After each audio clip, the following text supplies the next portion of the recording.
Iran के राष्ट्रपति हसन रूहानी ने शनिवार को दिए एक भाषण में कहा कि संयुक्त अरब अमीरात ने इजराइल के साथ समझौता कर भारी गलती की है।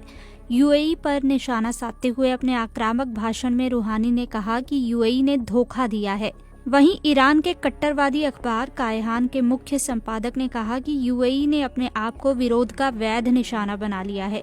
कायहान के संपादक की नियुक्ति ईरान के सर्वोच्च धार्मिक नेता आयतुल्लाह खमनेई ही करते हैं। गुरुवार को अमेरिकी राष्ट्रपति डोनाल्ड ट्रंप ने इजराइल और यूएई के बीच समझौते की घोषणा की थी। माना जा रहा है कि इस समझौते का मकसद क्षेत्रीय शक्तिशाली देश ईरान के खिलाफ गठजोड़ को मजबूत करना है। टीवी पर दिए अपने भाषण में रूहानी ने यूएई को चेतावनी देते हुए कहा कि मध्य पूर्व में इजराइल के पैर मजबूत करने के गंभीर परिणाम होंगे। उन्होंने कहा कि वो यानी यूएई सावधान रहें, उन्होंने बहुत बड़ी गलती कर दी है, एक विश्वासघाती कदम उठाया है। हमें उम्मीद है कि उन्हें अपनी गलती का एहसास होगा और वो ये गलत रास्ता छोड़ देंगे।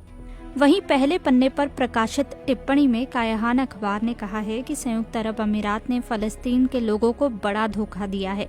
ये धोखा इस छोटे से अमीर देश को, जो अपनी सुरक्षा के लिए दूसरों पर निर्भर है, रेजिस्टेंस का वैध निशाना बना देगा। ईरान आमतौर पर अमेरिका और इजराइल के खिलाफ हथियार उठाने वाले चरमपंथी संगठनों को रेजिस्टेंस फ्रंट ही कहता है।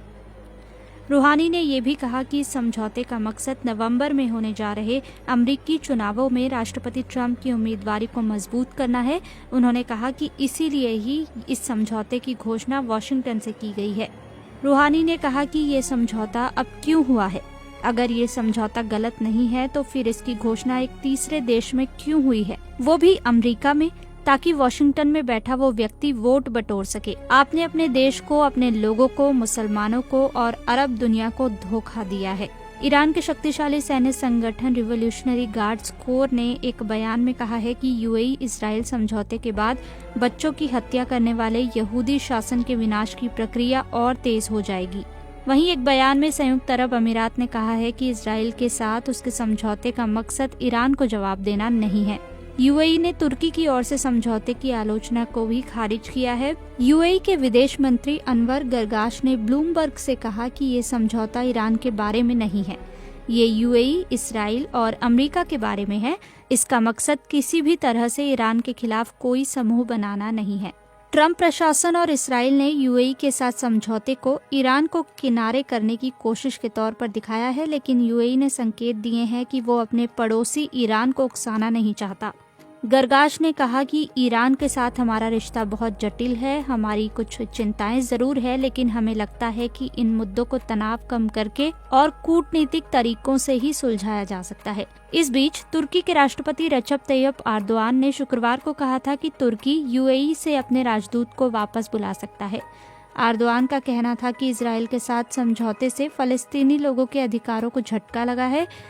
गरगाश ने तुर्की के इस रुख को आडंबर कहकर खारिज कर दिया। तुर्की के इसराइल के साथ व्यापारिक रिश्ते हैं। गरगाश ने कहा कि सालाना 5 लाख इसराइली पर्यटक तुर्की आते हैं। दोनों देशों के बीच $2 अरब का कारोबार होता है और तुर्की का इसराइल में अपना दूतावास भी है। और मैं अब पूछता हूँ कि क्या उनका ये पक्ष नैतिक है?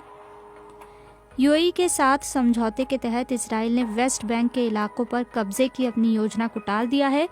संयुक्त अरब अमीरात का कहना है कि हम कब्जे के मुद्दे को लेकर चिंतित हैं। हमने इस कल्पनात्मक उद्घोषणा के माध्यम से कम वार्ता के लिए जगह तो बनाई ही है। तुर्की ने कहा है कि संयुक्त अरब अमीरात को इतिहास कभी माफ नहीं करेगा। तुर्की ने कहा कि ये यूएई का पाखंडपूर्ण व्यवहार है। तुर्की के विदेश मंत्रालय ने कहा कि इतिहास और क्षेत्र के लोगों की अंतरात्मा इसराइल के साथ समझौते पर संयुक्त अरब अमीरात के ढोंगी व्यवहार को कभी भूल नहीं पाएगी, क्योंकि अपने हितों के लिए उसने ये निर्णय लिया है। एक लिखित बयान में कहा गया है कि फलस्तीनी लोग और प्रशासन इस समझौते के खिलाफ एक सख्त प्रतिक्रिया देने को लेकर सही थे। ये बहुत चिंताजनक है। यूएई को अरब लीग द्वारा विकसित अरब शांति योजना के साथ चलना चाहिए था। ये जरा भी विश्वसनीय नहीं है कि इस 3 तरफा घोषणा को फलस्तीनी लोगों के फायदे का बताया जा रहा है। तुर्की के इसराइल के साथ राजनयिक और व्यापारिक संबंध है, लेकिन वर्षों से ये संबंध तनावपूर्ण है। 2010 में इसराइल के सैनिकों ने गजा पट्टी पर एक नाकाबंदी को तोड़ने की कोशिश कर रहे 10 तुर्क कार्यकर्ताओं की हत्या कर दी थी, जो फलस्तीनी इस्लामवादी आंदोलन हमास द्वारा शासित है। अरब देशों में यूएई इसराइल के साथ संबंध बहाल करने वाला मिस्र और जॉर्डन के बाद तीसरा देश बन गया है।